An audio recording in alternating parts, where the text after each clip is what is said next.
ქართულ ენაში სიტყვა ქამარი სპარსულიდან შემოვიდა. ძველ ქართულად კი ქამარს სარტყელს ეძახდნენ.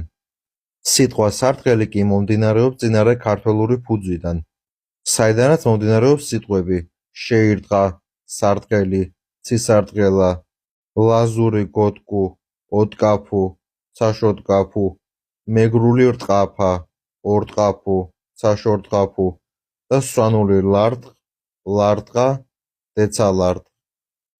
ყველა ეს სიტყვა ქართველური წარმომავლობისაა. ამის შესახებ კი წერდა ქართველი ენათმეცნიერი ზურაბ სარჯველაძე ქართველურ ენათა ეტიმოლოგიურ ლექსიკონში.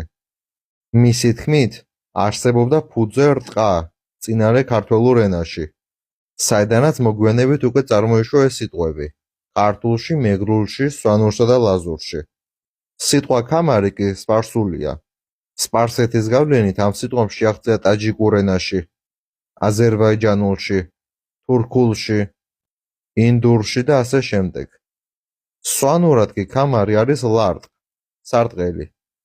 ცისარტყელა, ესე იგი ცის სარტყელი, სვანურად ითარგმნება როგორც დეცელარტყ ან დეცალარტყ. დეცა ცა, ლარტყ სარტყელი. სიტყვასიტყვით ცის სარტყელა. ცის სარტყელი. ცა მაქსიმე ქალდანის სვანური ლექსიკონის თანახმად, სვანური სხვადასხვა დიალექტებზე ითარგმნება როგორც დეც, დეცა ან დეცე. მეგრულად ცისარტყელა არის ცაშორტყაფუ. ცაშ ესე იგი ცის, ორტყაფუ კი სარტყელი. ლაზურად კი ცისარტყელა იქნება ცაშოტკაფუ ან ცაშოტკაპუ. ფაქტობრივად იგივე, რაც მეგრული ცაშორტყაფუ. ეს ინფორმაცია აღებულია ალი თარმდილავას ლაზური ლექსიკონიდან. საბოლოო ჯამში კი რა დასმის გამოტანა შეიძლება ამ ყველაფრიდან.